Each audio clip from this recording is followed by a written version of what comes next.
The first thing I always like to do is give thanks to the YouTube subscribers, the TikTokers, the Instagrammers, the listeners across the world. Thank you so much for tuning in and helping the podcast grow. Now, if you're looking to level up your business today, we have a business growth expert, business entrepreneur, and coach. He is the host of two podcasts, the Intrepidist podcast, the Big D podcast, Dan Sachkowsky. How are you, Dan? What's up, man? Appreciate the invite. All good, man. How are you, man? First and foremost. I'm doing well. How you feeling? I know the traffic kind of like beat you up today getting here. It's all good. Take some time, audio books on the way here.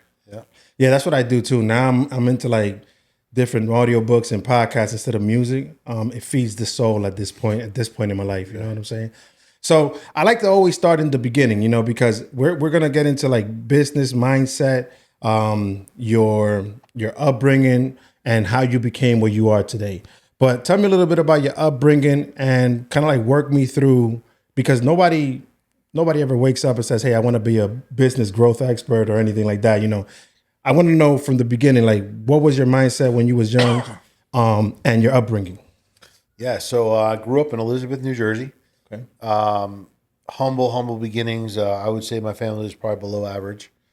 We lived in an apartment most of my life, and then we moved to the suburbs, and we moved to a 3-bedroom house. But my grandparents and my uncle moved in with me, so it was kind of like the same situation.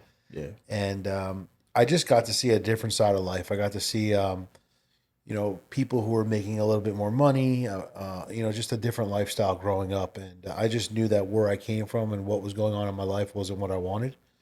So I just started really focusing on like how to change that. And I think the biggest thing was like not listening to my parents and their advice. Interesting.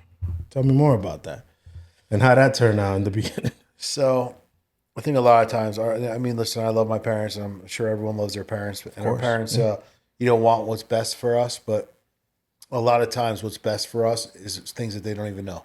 Right. They only know what's best on their level and what they've been conditionally able to think about and the things they've been taught and trained. And, Right. We're in this cycle where throughout life, we're taught to go to high school, go to college and get a job. And it's kind of like the great escape. Right. It's really like a bad place to be because you come out of school with debt. You don't have the dream, the job of your life. Most people today can't afford to live. And then you got a plan to work for 40 years and, retire on 40% of your pay when you can't even live on 100. Yeah. So the system's broken. Definitely broken. And it's funny you mentioned going the opposite route of what your parents kind of like wanted you to become, because in you getting here, I started thinking, I'm like, our parents did the best they could with what they knew, but it's kind of like my father, when he got here and he came from Dominican Republic, I want to say he exceeded all his expectations, right? He got here, kind of like the second brother out of the big family that he came from to get here. He got a job, he had kids here, and he did the best he could. And then at some level, it's kind of like he said, okay, I am comfortable here. Yeah. And that's it. So then now fast forward, I'm growing up, I was born here, and it's like, we always reach that pinnacle where we're like, okay, this is where I'm comfortable, instead of just continuing moving forward, because we got to think about multiple generations ahead. It's not only until we feel comfortable. It's kind of like you carry the burden of, making sure that everybody after you, the lineage is kind of like set. So, when you said that, you took the opposite route of your parents, it kind of like resonated with me, because I am starting not to feel comfortable now in my 40s, and starting to have that mindset of not being comfortable, not staying even if, like, let's say I'm the first one to buy a house out of the whole family in the United States. Still, that doesn't mean that I have to stay there. Yeah. See what I'm saying? I got to push forward, raise the bar as high as I can, because my kids are watching too. Yeah. So they need to look at that hustle, and that may or may not help them either, because if you hustle too much, you give them everything they need, and it's kind of like a kickback there as well. So, you came from humble beginnings. So did I. But who was your role model then? Was it a family member? Was it someone you looked up to, a celebrity? Who was your role model? Who was you looking at saying, you know what, this is the person? The only job I ever actually had was with this guy, Dave. Right. And he was a contractor, and I was working for him. And he literally was living the life that, like, I thought was a dream. Perfect family, kids, the whole deal. And I just really admired him. So he always told me he believed in me. At 16 years old, working for him, I used to go to his house on the weekends and literally pull his weeds, Right. clean his house, sweep his garage, whatever I could do for free, just so I could spend time with him. Wow. Okay. And at 16, he turned me on to the book Rich Dad Poor Dad. And I read that book, and at that time in life, I realized that he was my rich dad. And I realized that, my poor dad has, my best interest to what he thinks is my best interest, but my rich dad knows the way. Yeah. And he really paved the path for me. So at 17 years old, never had a job, just worked for Dave. That was it for like about a year and a half. Started my own business at 17. Wow. And just went after it. And just really got involved, I guess, in personal development at a young age. Right. When I was 17, I read the book Think and Grow Rich by Napoleon Hill. Okay. That was the second book I read. And then the third book I read was The Richest Man in Babylon. I actually was listening to that on the way here today on audiobook. Okay. A lot of books that I've read in the past, I've read again or I listen to on audio just because they're so impactful. Right. And, we tend to pick up on a gem and utilize that and implement that. Yeah. But then there's other things in there that are hidden secrets that we now once we develop and grow into that stage, now we could use those things. Right. So I'm learning so many different things that I've read before, but now they're hitting home. Right. Because life's in a different way. I see life in a different perspective. Right. And everything. But to read that book, that book specifically, the Rich Dad Poor Dad, because I read that too at around that age, it didn't hit me as much as me reading it a couple of years ago, like you just mentioned. How did you have that kind of like, well, you had the Rich Dad in per se, right? As the book says. Was that implemented, was that type of attention for something that you want to implement it young in your life? Because to be 17 and grasp those jewels and create a business, it's big. So when you grow up, I wouldn't say like poor, but when you grow up like broke, Yeah. because poor is a state of mind. Right. And poor is temporary. I mean, permanent, and broke is like a temporary state where like anyone could change it. Right. But when you grow up in a broke-minded society where it's like rich people are this, rich people are that, and you're kind of like, it's just kind of like racism the same way your races are broken apart. Right. It's the same thing with, wealth and broke-minded people. It's like this whole division in the world. Right. So I remember one time my dad said something like, those are rich people, we'll never be rich. So at that time, it like registered like, well, I don't want to live this fucking way. So can I hear it? Of course. I said, I don't want to live this way, and I want to do what those people are doing. I want to live the way they're living. I want the lifestyle they have.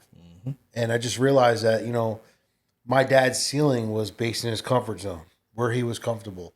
He raised the bar to a place where he was okay. He was complacent, and he didn't want to do anymore. And, my mom had to work multiple jobs to afford to pay the family bills. Like, who wants to do that? No. More weak at the end of the money. That's no way to live. Right. It's crazy because we spoke about it. I believe my dad hit a ceiling too, and he was like, at this point I'm comfortable. I did beyond what I thought I would do when I got here to this country. And he passes the baton, and it's up to me now to move it forward. Our generation, meaning me and my sister. But it's important to analyze. Like you said that you had a rich dad. Like in my upbringing, I didn't have that per se. I had a lot of hustlers in my family. Like everybody was working 2 jobs, working 3 jobs, just to kind of like keep up with life at that point. But me seeing that, it gave me a lot of hustle. But there was no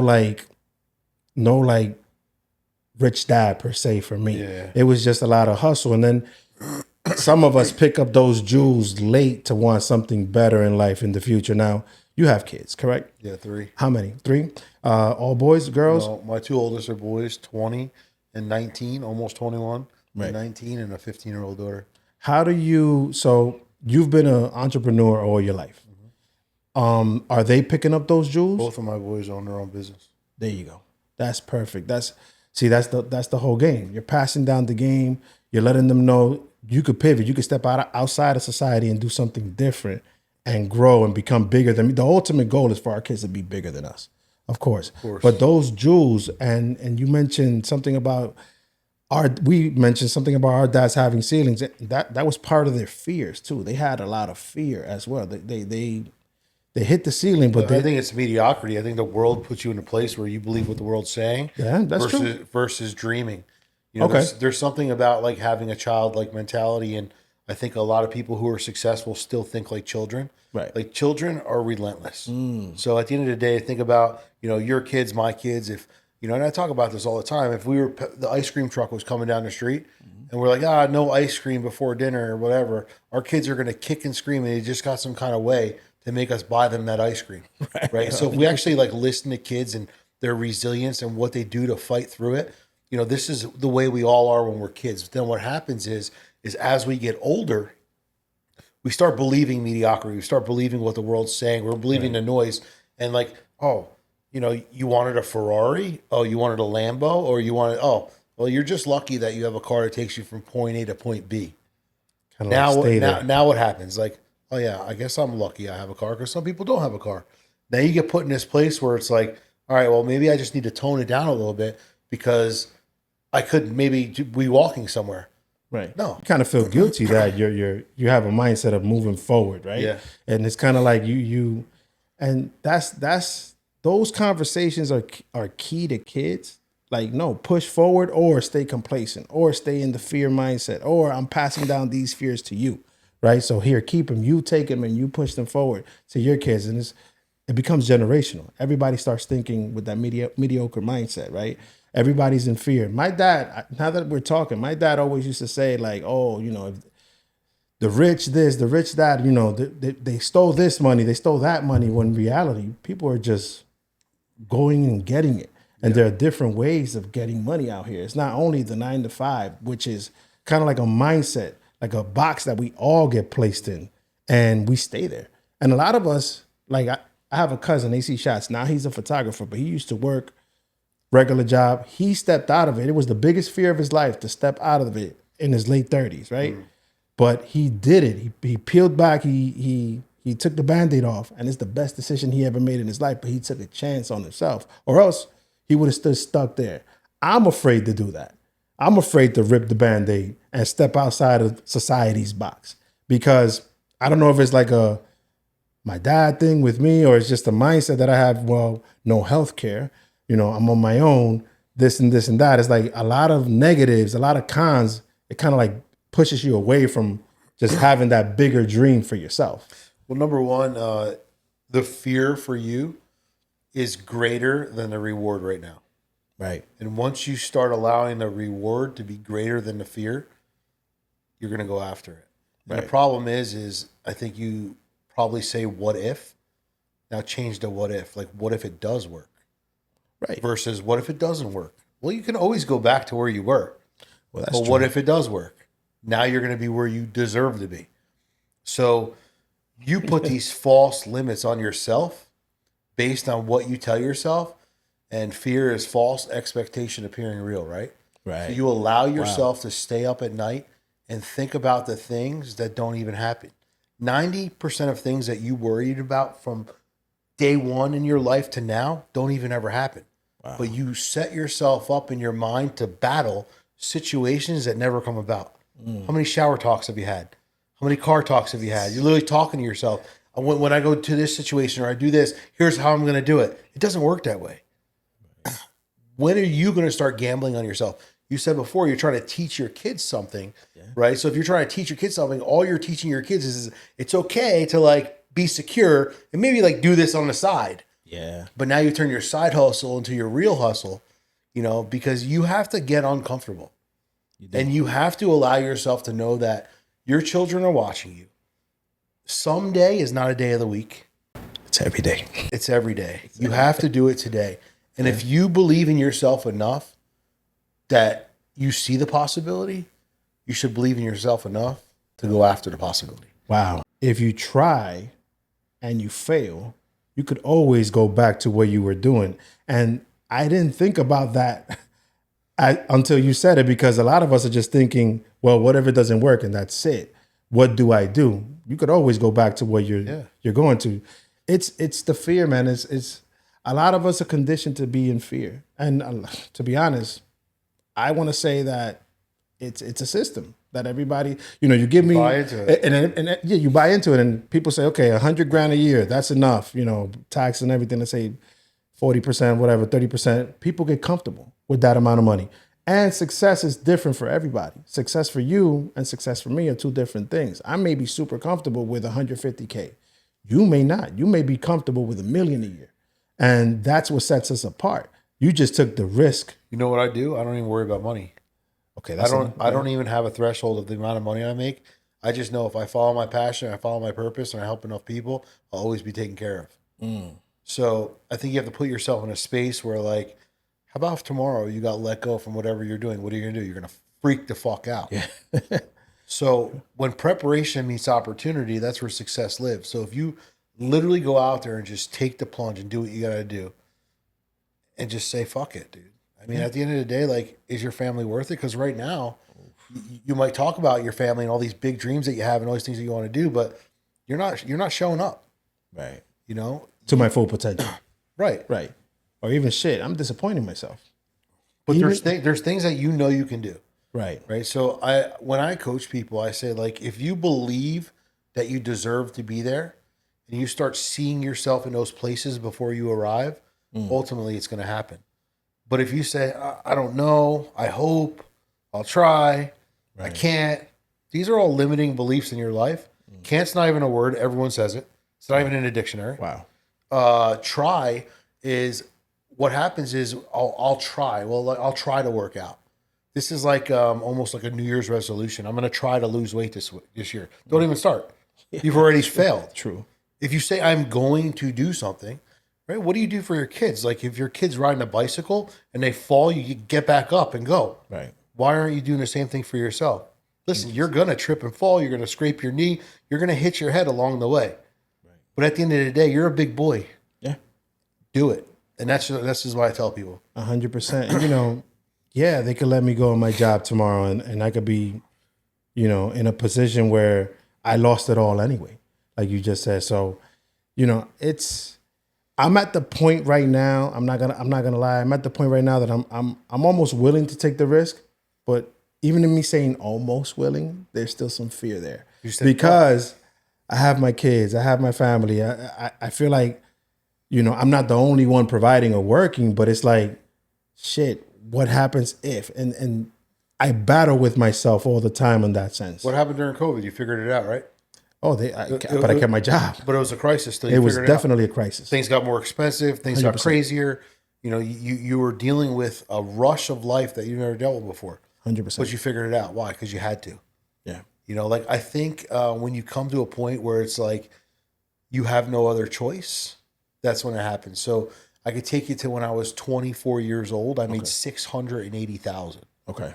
When I was 25, I made zero. I lost everything. Okay.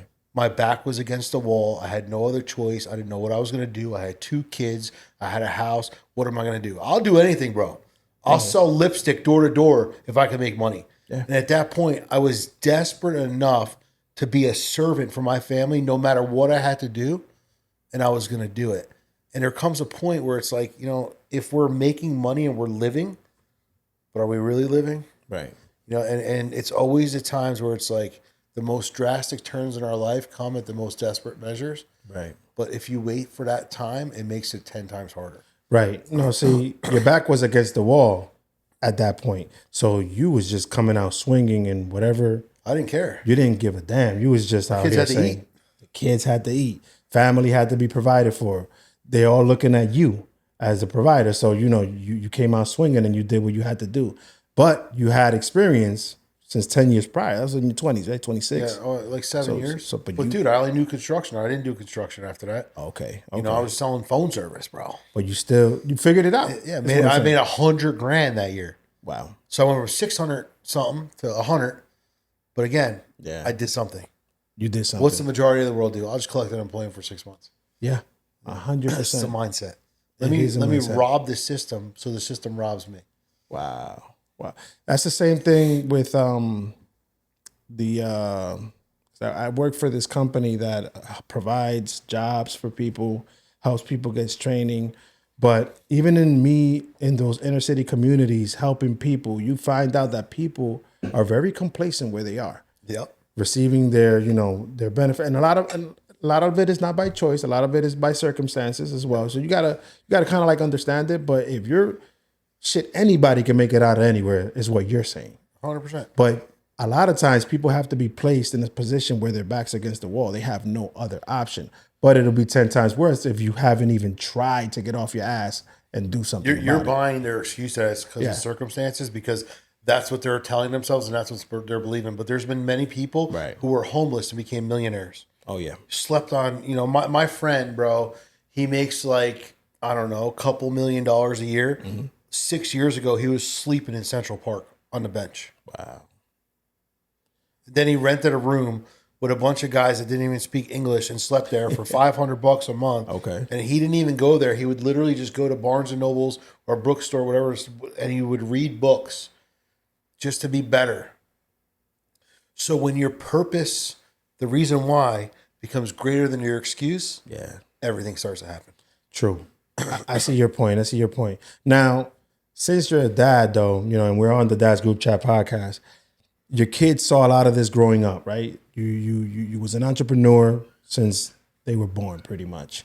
But the entrepreneur life now, people want to say like, oh, I'm gonna step out of this 40-hour a week, 48-hour a week time frame. But now as an entrepreneur, you're like 24/7 on go. Sacrifice. It's a lot of sacrifice, especially if you're one that didn't have handouts growing up. Meaning not handouts, but help, assistance from a lineage of grandfather to father to you, right? So if you're the first one to kind of like break through and break out, that's a lot of heavy, like it's a heavy burden on you, which means I'm pretty sure there were nights where you was just not present as you should have been. Like I have my daughters. Still nights. You see, that's what I'm saying. Like I have my daughters 11 and 8. And I want to be as present as possible. But if I truly want to be as present as possible, that means I'm not working hard enough in my mind. So do you want to be as present as possible and tell them, sorry, baby, we can't do this? Or do you want to be like, hey, listen, daddy's going to be busy, but here's why daddy's going to be busy, because here's what I'm going to give you. Right. And you plan a big trip to Disney, you plan a big trip somewhere and say, listen, daddy's got to work his ass off for the next 6 months. And I don't ever want to tell my kids I can't, so I'm going to do what I have to do. So again, it's the way we think. It's the way we put it in our scenario. So there's many ways to drop it, but to be an entrepreneur, you have to be willing to live a life that most other people aren't willing to live. Right. Like, bro, you don't got to go to every fucking kid's birthday party. No. You don't got to go to every funeral. You don't got to go to every wedding. You don't got to go everywhere. No. If you're building a business, you're building it for your family and for you, and for the reason why you go after it every day. But when you start putting this other shit first, it's not important. It's not. It's definitely not. I never missed a sports game, but I didn't go to practices. Right. And you figured it out to a point where you manage your time super well. And if, and your kids being entrepreneurs also, they understand the life and the lifestyle that it brings. Any of them have kids? No, dude, my 20-year-old works probably 65, 70 hours a week. Look at that. Last month, he did 30 G's. Oh, my God. 20 years old. Nice. But he has that hustle in him. You're creating a lineage of super strong-minded, focused individuals. Sacrifice now, reward later. Short-term pain for long-term gain. Don't worry about your friends going out. Don't worry about your friends doing this. Don't worry about drinking. Don't worry about hanging out. Don't worry about this.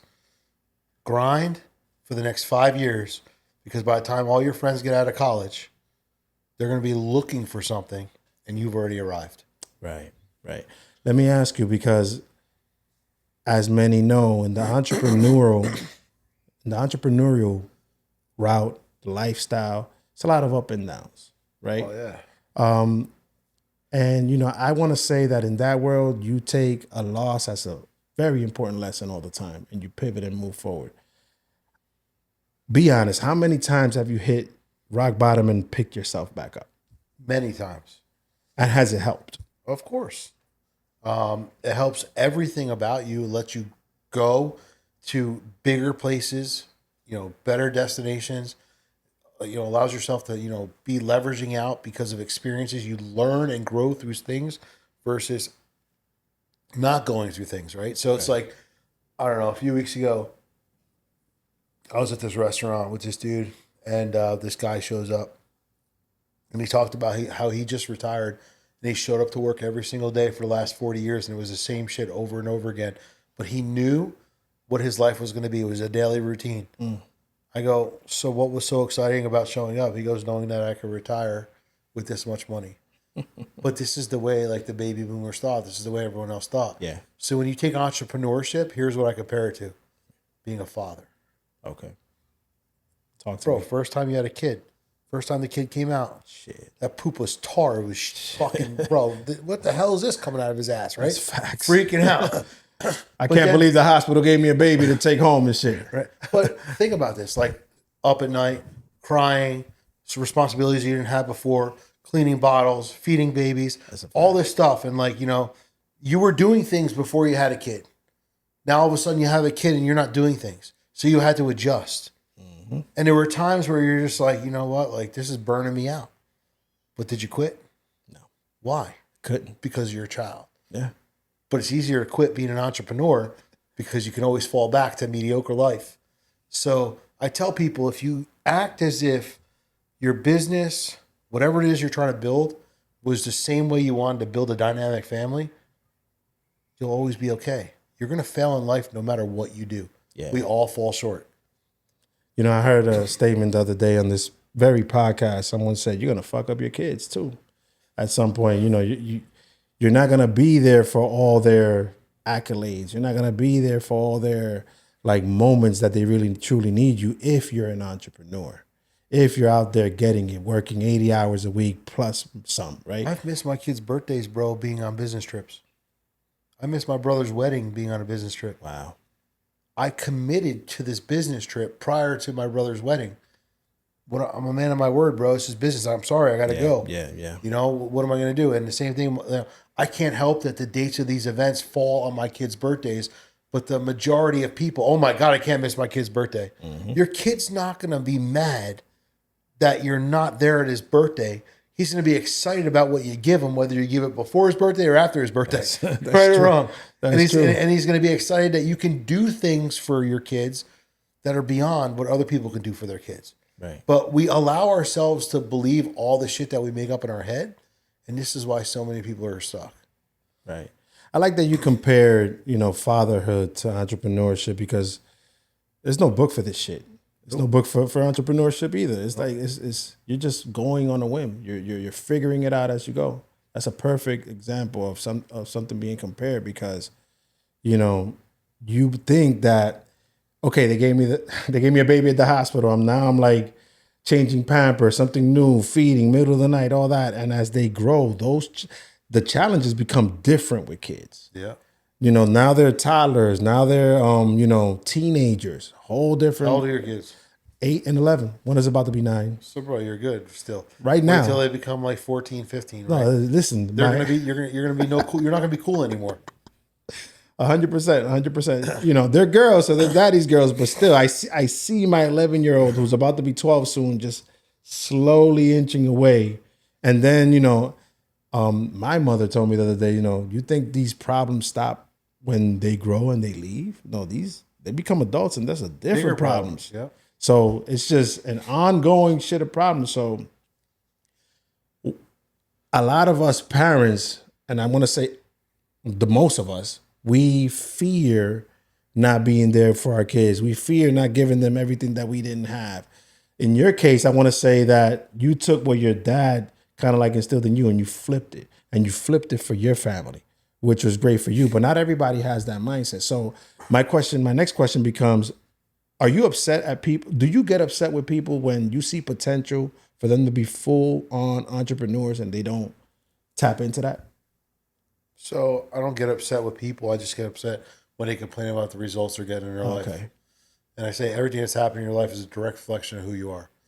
And many people, this is how I got into business coaching. over the last 15 years, everyone asked me advice. Hey, bro, like, how do I do this? Like, I see you're doing this. How do I do this? And I would give people advice for free, and then they wouldn't use it. So I'd call these people assholes. Right. Right? They would ask me a question, they'd do something totally different. Then I said, you know what? At least now, if I could charge people for this advice and they don't use it, it's not my fucking problem. Yeah, that's it. You know what I mean? I know it works. So people really started taking things serious. There's something to say when you pay for something of high value, you kind of pay attention. 100%. You know, it's like if you go buy a beater, like, you know, some people have a beater they drive this work. Right. You look at the inside of that beater, there's shit all over the place. Right. But if they have their nice car at home that they don't touch, I think it's immaculate, right? Yeah, yeah. It's about the value and the price tag that we put on things in our life. It's how we treat them. Right. So if you're going to treat your life like just going to like flow through life, you have a very low price tag. But if you want to make your life a very big price tag, you got to make sure everything that you're doing, everything you're surrounding yourself is of value.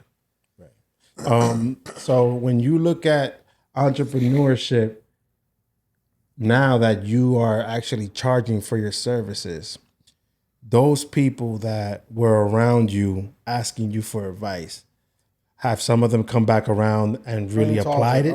At least applied it. That's what I was going to get to. Are you, because you got to step away from certain people, right? You in this entrepreneurial world, I'm pretty sure it's a lonely world for you in a sense, right? It's you and your kids and your inner circle. Yeah.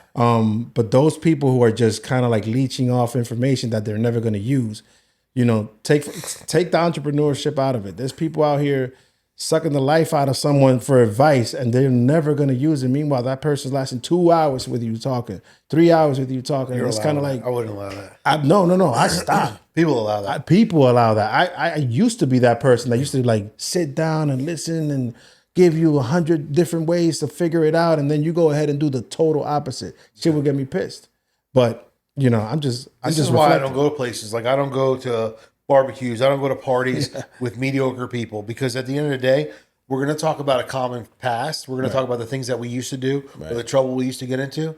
I'd rather go sit down with a couple people or have some people on a boat or whatever. And we could talk about a common future, you know, because spending time with visionaries is a lot more effective for your life than talking about the shit from back in the day. High school days. I used to do this. I used to do that. Whatever it is. Yeah, a lot of people will stay stuck in their ways, and they don't know how to maneuver from that because their vision is short. Yeah, in a sense. You know, there's a lot of talk around, you know, after COVID. You mentioned COVID because that was a pivotal point, and everybody kind of like a lot of businesses came about. People didn't know what to do. They lost their jobs. Luckily, I still with mine, and I started this podcast during that time frame, thinking, okay, I might get. You know, I was a little scared. Like that fear was in there. And I was like, I got to start something. And I've always wanted to do a podcast. So I just started the podcast back then. And now that it's picking up and stuff like that. But there's a lot of talk around entrepreneurship. How do you keep your message genuine compared to others who are bullshitters? Because mine's about real life stories. Like I go through it. It's an example of when you go to college, you get taught by people who are professors, but they don't profess. Like they don't go out there and actually do it. Right. Right. So you're going to business school, getting taught out of a textbook how to do business. Right. It's no way to learn how to do business. You know, accounting and all that. Like what happens when you're an accountant? What happens when you're a doctor? What happens when you want to be an architect? You need hands-on training. 100%. Because your school, all it did was give you the ability to go to the next step. Right. But you're not going to go to the next step unless you actually take professional, high-class advice from the people who are actually serving. Right. Right. So when you look at that, I just think that, you know, people don't understand the whole concept of, you know, where are we going or where are we not going? And they get lost in where they think they should go. But you talked about entrepreneurship a minute ago. Like, I think that you're an entrepreneur, but you just don't realize it. Right. Right. You started the podcast. Mm-hmm. How long ago? 5 years ago? 5 years ago at this point. Okay, now you're blowing up. Right. How much money, shit. time, and sacrifice, and how many times you go, why the fuck am I doing this? And you're still doing it, but now you're getting traction. That's the entrepreneurial life. Yeah. You got to be willing to sacrifice some time and go through the bloodbath so that you can have everything that nobody else is willing to fight for. Yo, you just summed up my whole like 5-year traction there when you said you're here spending money and I've spent some money here. And you probably heard, like, how much money are you spending on this thing? Yeah. Why you keep spending money on this thing? 100%. I step away from those people too, because I'm not letting you shortchange my vision, because something in me is telling me that this is the way and the path to go. There is some entrepreneurial spirit in me that's telling me take this path. The fear for me, and I'm not gonna lie, is unplugging from the system, unplugging from that 40-hour work week. My cousin who did it, he's always telling me, dude, unplug it and let's do this full time. Let's just go. You're gonna see things are gonna start happening. You just gotta let go of the fear. And what do you need to see in your life to believe it? I don't know, man. It's like, the thing is that when you look at life in totality, you don't want to fumble. I don't want to fumble. I don't want to like be caught up in a situation where, I complete, and it's not like, damn. How many times does a baseball player strike out before he hits? Oh no, I get it. So you're gonna fumble. I get it. 60% of the time, probably. Right. Yeah, no, you're 100% right. I guess I don't know. I don't even know how to answer that. I don't even know how to answer that, because it's like, why do you do what you do? If for example, I let go of my job. 6 months pass by. It's like becoming a real estate agent. Some people just let go of their job. They become real estate agents. They're not selling houses for a year, right? They have a cushion to kind of like say, okay, this money is going to sustain me for a while. But what happens? The fear is, what happens when that money runs out and there's no traction? Go get a job. Just to then, now you're in full fear of not doing this ever again. No, but at the end of the day, like, if you always had to pick up, you could pick up. But if you actually go after it and say there's no other way, like, I'm going to make this happen, you're going to make this happen. When you look at realtors, I think 83% of realtors don't make any money. Yeah, right? I believe it. 17% make the majority of money, and 5% are the millionaires, because they're the ones who actually go out there and do it. Everyone, I'm going to get my real estate license. I'm going to get my real estate license. But nobody wants to do what it takes. Nobody wants to build a team. Nobody wants to go out there and really sacrifice the time. There's a couple of dudes I know, bro. They literally are killing it in real estate right now. And they may work 20 hours a week. They're just hammering the phones all day, but they have teams that they've built. Right. But it took 5 years, 7 days a week, doing what they had to do. And now today, bro, like living in a couple $1 million houses, driving cars of their dreams, because they knew that, like, hey, it's going to be worth it. It all goes down to people not wanting to put in the work. People want to say out loud what they're going to do, but they don't want to dive into 5 years creating a podcast. So then finally it could pick up traction. They don't want to like not sell houses for 2 years to then like, they just want to appear. And the other thing is, we're living in a time right now where it's weird. Like, instant gratification is a fucking thing. Like, this whole social media, I gotta post it. I gotta let people know that I'm exceeding in life. I'm doing better. Social media is the biggest shit in the world. Yeah, 100%. We live in a microwave generation where people want to hit the 30-second button and be done, and it just doesn't work like that. And I think at the end of the day, like, look at challenges. Look at your first cell phone. It was a flip phone. You had 3 letters on every number. And you actually had to figure out how to send a text message, right? Yeah, and go back and do all that stuff. We used to have to go to payphones and find a payphone to call home. We used to have to do so many things. So life has become so easy, but it hasn't only become easy. Our resources are so unlimited. So the amount of time it would have took you to be successful 10 years ago has literally, boom, overnight. Boom. So you can be successful, but you have to be following the right news. Bro, now ChatGPT, you can literally build a business with ChatGPT in the next fucking 7 days. Yeah, 100%. 100%. It's the microwavable era. I have conversations about that all the time, and then when people step into that reality per se, into, this is going to happen to me, and it doesn't happen to them in the first 30 days, they end up quitting and going right back to society's box, in a sense. Now, in terms of fatherhood, though, you mentioned that your kids are successful. Real quick before you go into this, have you read Napoleon Hill, Think and Grow Rich? No. I've read Rich Dad Poor Dad, so but when I reread it, I picked up other jewels. So read Napoleon Hill, Think and Grow Rich. When they showed up to Creed, he turned around to his men and he burned his boats. They were outnumbered. Oh, They were going to lose. But he turned around and he burned his boats, so there was no turning back, and they won. okay. So, like, he had no other choice but for his men to win, because the only way they were getting out there was by taking their boats. Wow.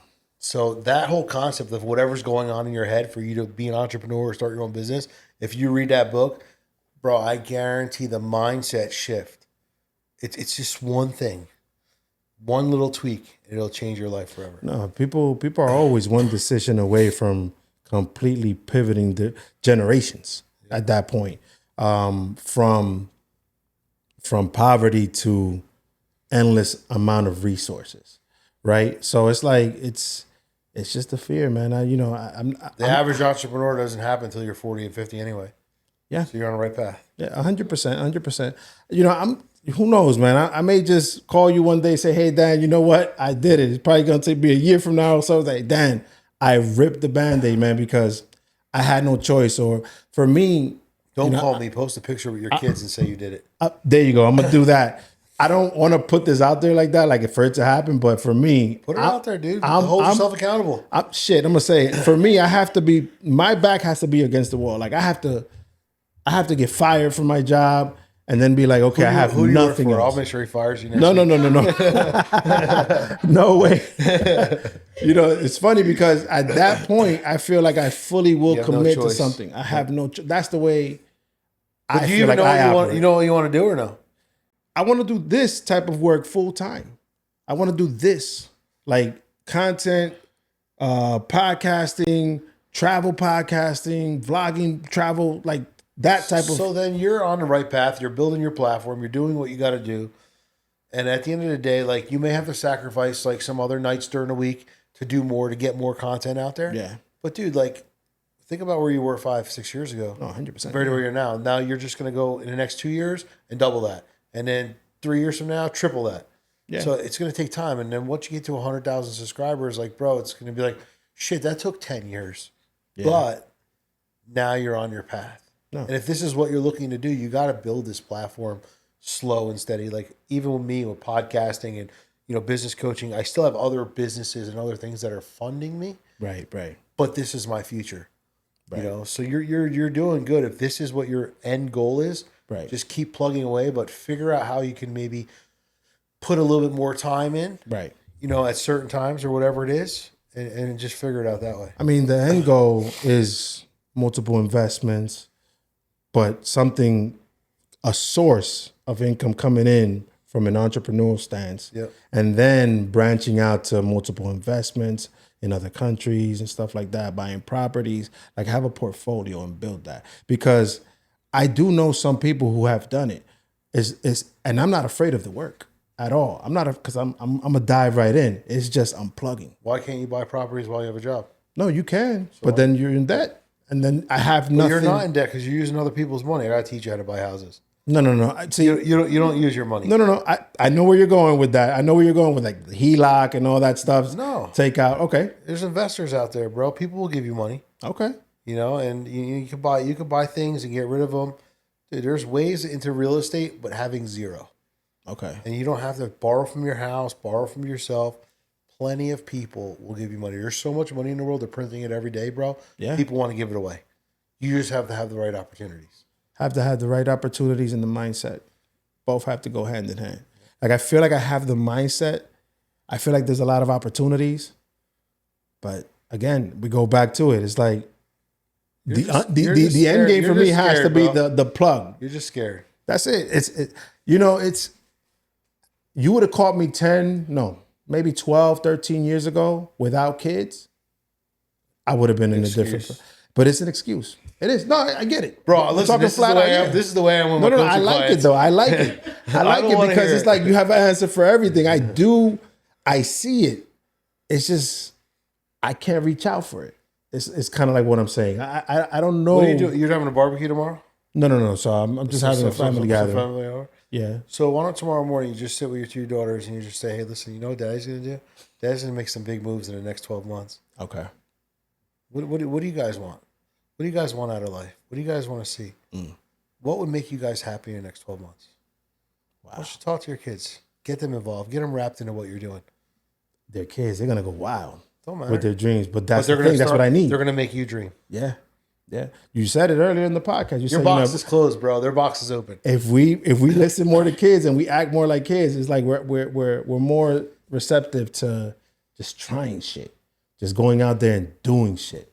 You know, they're out here riding bikes and they fall. They don't give a damn. They get up, they scrape their knees, they keep on going.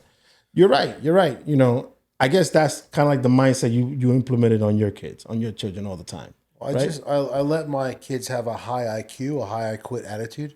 Okay. Right. So like, I don't care about school. Okay. I'm not going to make you do good in school. School's a fucking joke. Right. I mean, you're not going to use anything in school. Maybe gym. Maybe you'll kick a fucking ball with your kid when you get older. That's about all you'll use. That's about all you'll use. Okay. But okay. we're not using anything that we learned in school. You know what I mean? History's cool, but it's not the future. Right. We don't need to know about the past. We need to know about the future. Okay. We need to know how we could sustain life.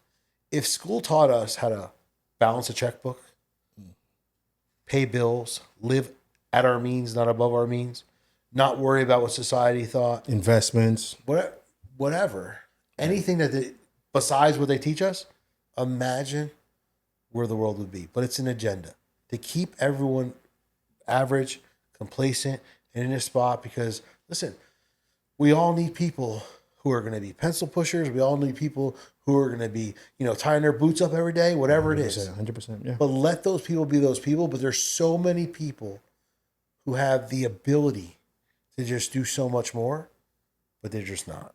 And it's because of the way that we're taught from first grade to 12th grade. Right. 12,000 hours. We're taught by average people how to be average. Wow. I never saw it that way. But I do believe... You tell a school teacher she's average, she's going to freak out. But it's true. But you're making $40,000 a year. Right. What the fuck are you? Rich? Right. No. You know what I mean? They're also in the box. Right. In society's box. And I do agree with you on school not being the end all be all. I'm not pushing college on my kids. If they prefer to go, we're gonna be very selective. Make them pay for it. That too, because it's a lot, right? We're gonna be very selective. We're not just gonna do liberal arts and just bullshit our way through college and get into debt for no reason. Yeah. Right. Some general ed is needed, of course, but that probably explains why most millionaires didn't even finish school. Either. Because they thought out of the box from. Or you're sitting there, you're like, what am I doing here? Like you're freaking out. Exactly. Like, what am I wasting my time for? They're tired and bored. I told my kids, you're not going to be a doctor, lawyer, accountant. You're not going to school. There you go. Because if you are going to school, you're going to work for one of the three. So you told them that early. Yeah, early. And all of them picked up on the jewels. Like I literally was on some meeting with my daughter's school the other day. Yeah. Like where they do the yearly check-in with the classes your kid's in. She's a freshman going to sophomore. Yeah. Oh, here's a class. She's not doing very well in math or whatever. I go, it's all good. I said, look, at the end of the day, there's stuff that you guys are learning. Like you're teaching them stuff they're not going to use. It's outside the box. Yeah. I said, all we use in life, addition, subtraction, and multiplication. That's all we'll ever use. We're not going to be doing fractions. We're not going to be doing this kind of math, that kind of math. Fucking hate it. That shit doesn't even matter. Yeah. Why don't you teach the kids how to read a tape measure? You know what I mean? Yeah. Why don't you teach kids how to read a ruler? Yeah. You don't do that anymore, right? Right. We learn that, but they don't teach kids that anymore. They have this new stupid math. If you see the math that my 8-year-old and 11-year-old bring home, I'm like, what the fuck are we doing? Like, this is simple. Why are they complicating it? It's just a whole different something. What's it called? Do you know? She's an educator. It's called something math. Like it's a new kind of math. It's a new kind of math. They do multiplication differently. I'm like, what is this? And the numbers don't even add up. It's just another headache. I'm like, I feel like I'm in school all over again with my kids. But where are you ever going to use that in life? No. You go to the bank, the bitch puts the money in the money counter. That's it. You know what I mean? She's not even counting no more. And then puts it in the fucking envelope and gives it to me. Or it dispenses by itself now. 100%. Nobody's even working anymore. No. You need to learn numbers, you got an accountant. Yeah. You need to learn law, you get a lawyer. Yeah. Figure it out. For I was gonna mention earlier, as far as fatherhood and you being there for your kids, I'm gonna retract the question because it's kind of like null and void because you succeeded in the sense that your kids became a good version of what you intended them to be, and probably are exceeding. Well, I'll tell you the truth. Like my oldest son is like very much like me. Yeah. My middle son didn't talk to me for 4 years after I got divorced. Okay. He just started talking to me again like a few months back, but now he's getting into entrepreneurship. Okay. You know, during those 4 years, I don't know what he learned, what he didn't learn, Right. but no one's ever got your best interest in you as a child like your father. Like your mom just wants you to be okay, not Yeah. sick, doing well, make sure you're eating. But Right. your dad wants you to be the best version of yourself. Your dad wants you to make sure that you supersede everything that he's done. Oh. The one person in life that always wants their kids to do better than them is the dad, Yeah. because that's his highlight of his life. The mom births a child, takes care of the child, nurtures a child, does all that stuff. And her biggest thing is, the grandchildren and the wedding and all that kind of stuff. That's what makes the mom's highlight. But the dad is like, wow, my kid's like super outdid me, done better than me, Yeah. became a better version than I could have ever been for myself, blew past my expectations. This is what a dad wants to see. The dad 100%. doesn't give a shit about nurturing a kid, making sure it's eaten or not. Oh, you're hungry? That's fine. We'll eat later. Mom's like, oh my God, you know what I mean? Going out there. But we have two different ways of looking at our children. Yeah. Yeah. So I can't tell you what's happened to him in the last 4 years, but I know now he's hungry. Now And he needs it. I need to feed him. I need to give him stuff. Unfortunately, he's not going to catch up to my other son because so much time has passed. Right.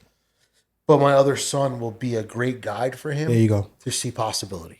There you go. That's a great way to put it. It brings me back to a point where my dad, when he got here from Dominican Republic, all he did, he worked at a cleaners, ironing clothes for like 20 years, right?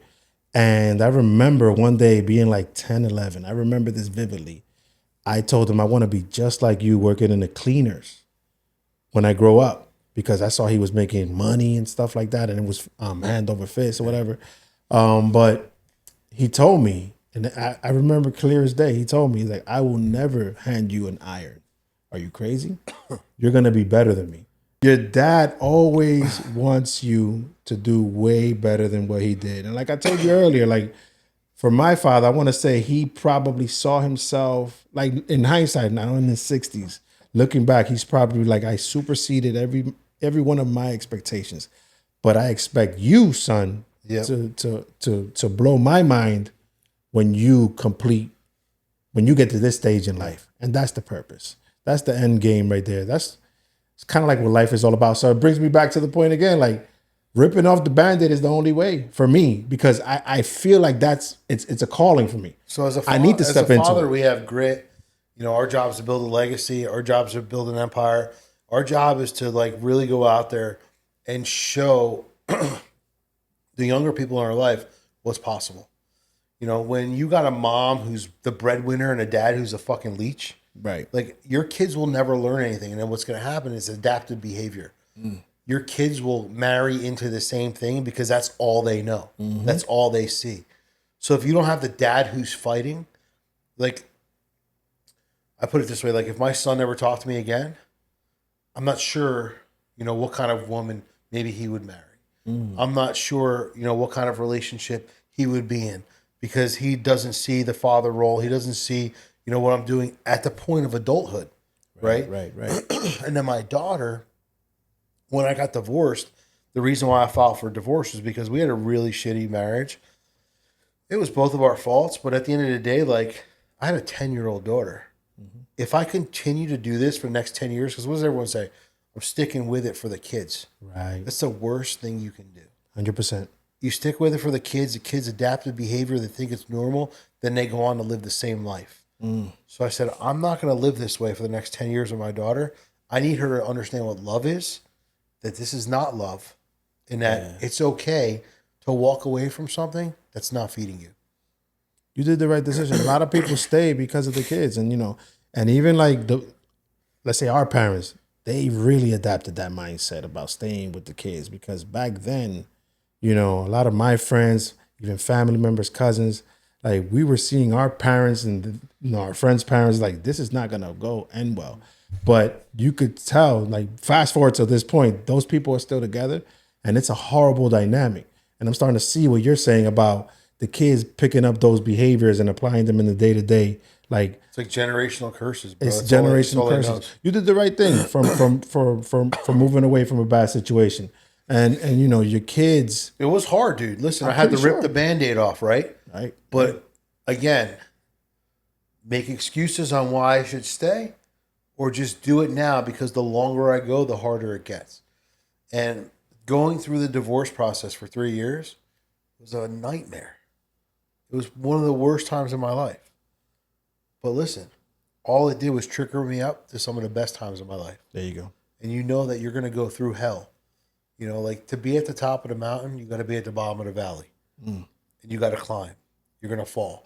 You're going to trip. You got to continue Just keep pushing. going. You got to continue You're going to pushing. lose people along the way.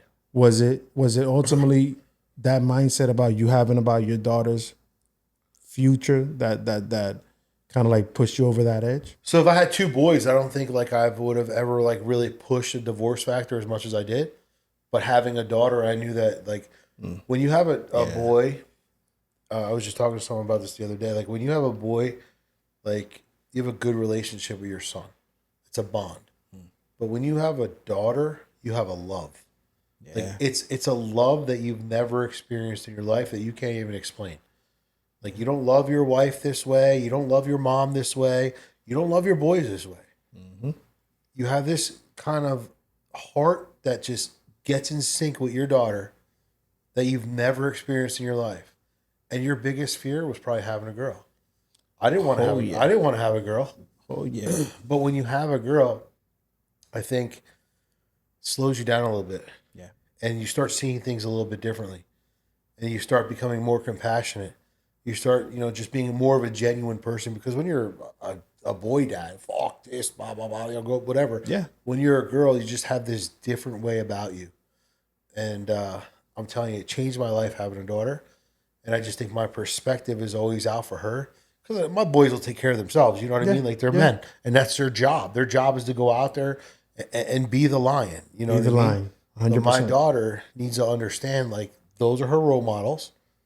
I have to groom 2 good men because whatever she sees from them is what she's going to inherit. Whatever she sees from me is going to be what she believes is the way. Right. Wow. You know, you couldn't have said it better because having 2 daughters myself changed my whole perspective on life since I had them. And, you know, it is, you can't even explain the amount of love, tender care, like genuine, like it's superficial, the amount of love. You can't even explain the amount of attention and care and love you have for a daughter. You being a girl dad, me being a girl dad as well. It's like, we go beyond measures. So kudos to you on that. Their mothers will never feel what we feel because it's totally different. Like when our daughters lay with us or want to sit with us, it's just something, bro. You can have all the girls in the world sit with you, but when your daughter sits with you, it's just totally different. Like you just, everything just empties out. You just have this soft place in your heart. Yeah. You know what I mean? And a girl can never do that. A boy can do that to their mom. Yeah. But a girl can't do that to their mom. Yeah. Yeah, 100%, 100%. I think it's something about like the female hormone, the way the brain senses from the male to the woman, and just the way like a little girl like just attaches to her daddy.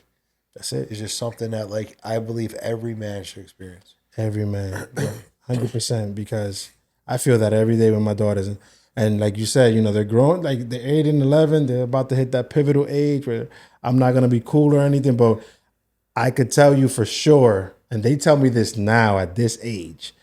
We're gonna take care of you, Dad, when you get older. We're gonna be there for you. We're not gonna just let you be out here in the home or whatever. We're gonna be there. We're gonna come back. Like they start telling you that, and it kind of like melts your heart. Yeah. You know, because they at some point they gotta go. They leave. They experience life, and you know, they're gonna go through their ups and downs. They're gonna trip, fall, get back up, be adults. Yep. But they're daddy's girl. I told them the other day specifically, like, no matter how old you guys get, like, you guys are my babies forever. It's gonna be, you're a little baby for me. 100%. That's it. But if I had a boy, if I had only boys, my mentality would have been different. I was in the military, so I would have been more like military focused growing up with them, like, you know, making sure that they're like I don't know, it would have been something different. It's the same way your dad was with you compared to how he was probably with your sister. Yeah. You know, it's different. You know? Yeah. Dad wants you to trail him, come behind me, you know, follow behind me. I'll protect you. Yeah. But your sister, like, listen, ain't nothing getting in. Your dad will let an army get in front of you and let you fight your own battle. Oh, 100%. So your dad will never let an army get in front of your sister. No. So it's the same thing that we grew up with, but to experience it is a totally different level. Yeah. A lot of times my dad, growing up, now that you mentioned that, like I would come home and I would get in a fight. He was like, go back out there, handle yourself, and then come back here. Like, that's how he would talk to me, because he needed to kind of like allow me to see. I ain't raising a bitch. Exactly. Allow me to be in the midst of shit. Like, you're going to get into shit with or without me being in as a guide. So you might as well experience it now. But it's true. For my daughter, forget about it. I'm not ever letting nothing touch my daughter like that, like in those regards, in those experiences. Dan, man, it's been a pleasure, man, to have you here on the podcast. So thank you for letting us know, about your journey. Thank you for letting us know about your fatherhood experience. It was, greatly appreciated. Great conversation. But I'm gonna leave it like this. I know you're probably living beyond your expectations at this point. Am I right on that? Or not yet? You just have this. So I believe everything that I've achieved up to this point, I believe I deserve. Okay. And everything that's still coming, I believe I deserve it. I just haven't arrived yet. Okay. So I haven't hit a ceiling. I just kind of set milestones in my life. And to be dead honest, like if you look back a couple of years ago, I literally posted what my future was going to look like in 2 years, and I've arrived. So I speak everything that I want into existence. I don't limit myself. I just now have to figure out how to get there. Interesting. But I always believe that, I don't look 10 years from now, 2 years from now. I know where I'm going to be. I know what I'm going to do. I know how I'm going to live. And I write this stuff down on my journal every day. I talk everything that happens in my life into existence, and I believe it before I achieve it. We needed this conversation because a lot of the listeners, they need to rip the Band-Aid, in a sense, including myself, specifically myself, because this conversation spoke a lot. Like I felt it a lot because I need people to tell me, hey, fuck it. Just do it, jump. And things that come, you'll figure it out. You'll figure it out. You pivot, you'll do whatever you need to do. If you need to go backwards and then push again, but at least give it a try. I'm sad for those people who never ever gave it a try, but they have so much potential. They have so many dreams, but they never live up to it. And what I got from this conversation is you will never feel complacent. You just continue to set milestones after you achieve one. And no matter how hard life gets, listen, bro, I literally get my balls kicked in every day. Right. But I'm ready for war. And I said it the other day. I said, listen, I think I just said it on a podcast that I've recorded. You can knock me down to my knees, but you'll never knock me out because I know where I'm going. And I'll never surrender. The day I surrender is the day you bury me. There you go. And it wasn't my choice. Yeah. There you go. Thank you, Dan, for joining the podcast. I appreciate the conversation. Any last words to the camera, where they can find you, how they can find you, talk to them about your businesses, how to get in touch with you. Sure. Yeah, I'm big on Instagram, Big Dan Official, dansachkowsky.com. You'll see all my coaching. I have a free 7-day little series on there, different coaching videos for 7 days to help you excel to your best self. And all my social platforms are on my website, dansachkowsky.com. I appreciate it. Thank you, Dan, for coming through for the conversation. To all the listeners, thank you so much for tuning in. I appreciate each and every one of you. Dan, I appreciate you too for the conversation. Everyone out there, peace, love, and happiness. Rip the Band-Aid off. That's what I'm going to leave it with.